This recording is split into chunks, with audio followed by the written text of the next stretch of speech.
The back step shuffle is an offensive footwork technique that's used to create a 90-degree angle on your opponent. The step takes you off the attack line, and the shuffle, which is part hop and part twist, can be used to throw a punch with the rear hand or to load a powerful punch with the lead. So let's talk mechanics, and step 1 is to step. The step transfers the weight to the back foot, which is key for a good shuffle.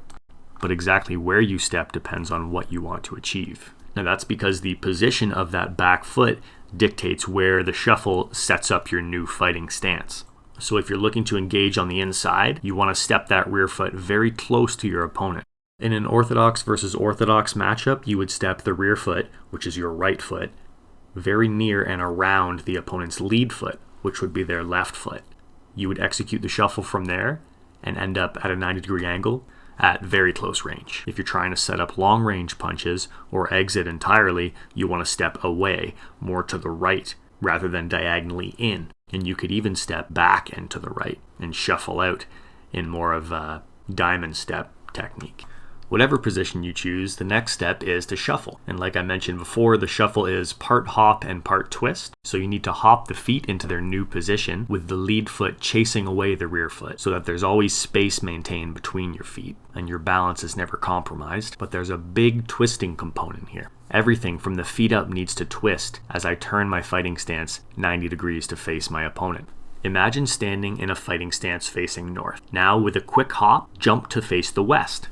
Everything from the feet up had to twist and your feet left the ground for a split second. This is essentially what we're doing with the shuffle, only the step allows us to get halfway to our destination before fully committing to this movement. As you'll see once we explore our defensive and punch options off the step, this allows us to test the waters and use that step in different ways without fully committing to a large and potentially dangerous movement in a fight.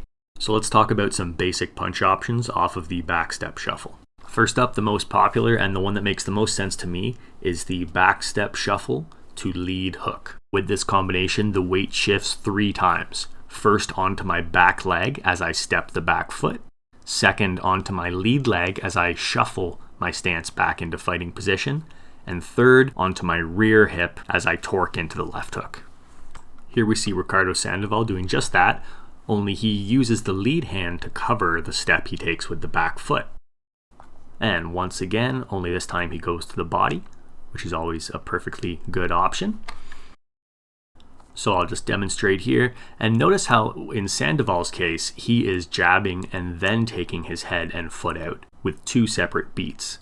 Whereas in this demonstration, I'm doing them both simultaneously. This is just a personal preference, but I find that it cuts some fat out of the movement, and since my goal is to set up a power shot with the lead hand 2 beats down the line, I don't mind throwing away the lead hand shot here just for setup purposes to get me where I need to be. So as discussed in the previous section, the step shuffle is a 2-part offensive footwork technique. Because it occurs in 2 parts, it can be difficult to get off if you don't know how to cover part number 1. In other words, you need to cover your step or know how to use it for more than the step shuffle alone. That's what this section is all about. By mixing these punch setup and defensive options into your step game, you'll be able to get the back step shuffle and front step shuffle off much more often and to much greater effect. So option 1 is to use the back foot step for defense as part of a slipping motion. So off the cross, Sandoval uses the twisting motion of the retraction to lead into his back foot step. From that position, he hits the shuffle and he's off the attack line. Here's a quick demonstration of a drill you can do anywhere to practice that. I'm using a kettlebell as my reference point, but you can use anything. An empty water bottle, a boxing glove, whatever you got. And here's some mirrored footage of Lomachenko working the same technique, taking his back foot step with a slip as a way to recover from his cross, set up for the shuffle, and get into his shoe shine combination. You can also combine that back foot step with a roll which is another great way to recover from the cross. So fighter on the right throws his overhand right, rolls underneath Triple G's left hook, taking a step with the back foot as he rolls, initiates his shuffle, and attacks from this new position with a superior angle. So here's a demonstration using that same setup. Notice how the head and foot go together. Right from that extended punch position, I initiate the roll and my rear foot is already moving to the point where my weight is being transferred. You also need to know how to punch off that back foot step, and stepping with the back foot creates some great punch options. These are sometimes known as springboard punches because of the way you spring onto one foot, taking yourself off the attack line, and then spring back to that original position with added power on the punching hand. As you see here, you're not limited to throwing the cross off that back foot step. Depending on the position that you step that back foot into and the range that you set yourself up at, different punches will be available.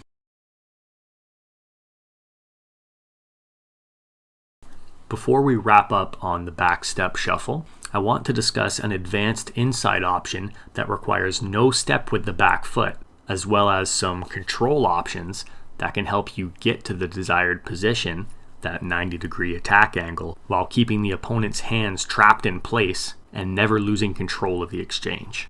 Here's Ricardo Sandoval again with the advanced inside version of the shuffle out to his right. This technique has plenty in common with the basic back step shuffle. Notice how Sandoval is hopping his feet into a new position at about 90 degrees to his opponent, and that there's a big twist happening from the feet up. What makes this technique different is that Sandoval does not step with the back foot. Instead, he leans into his opponent and drops his head and weight down to his right. This gives him almost all the benefits of the step in a situation where the step was not available. By dropping his head and weight to the right, Sandoval moved off the attack line and loaded his body for an efficient shuffle. So here's a demonstration of this technique at slightly longer range, where you may need the hands extended out, making contact with the opponent. So last but not least, this is a control option, a double control option I like to use with the back step shuffle. And this allows me to trap an orthodox opponent's jab hand from the moment I initiate the move. So on my first back step, I'm already extending my lead hand control to trap the opponent's jab hand with left on left control. As I execute the shuffle, I extend the rear hand for control. So I'm basically switching hands from left palm to right palm as I'm creating my angle, and that lands me perfectly in a loaded position to throw my left hook with a nice physical control contact point on my opponent's guard.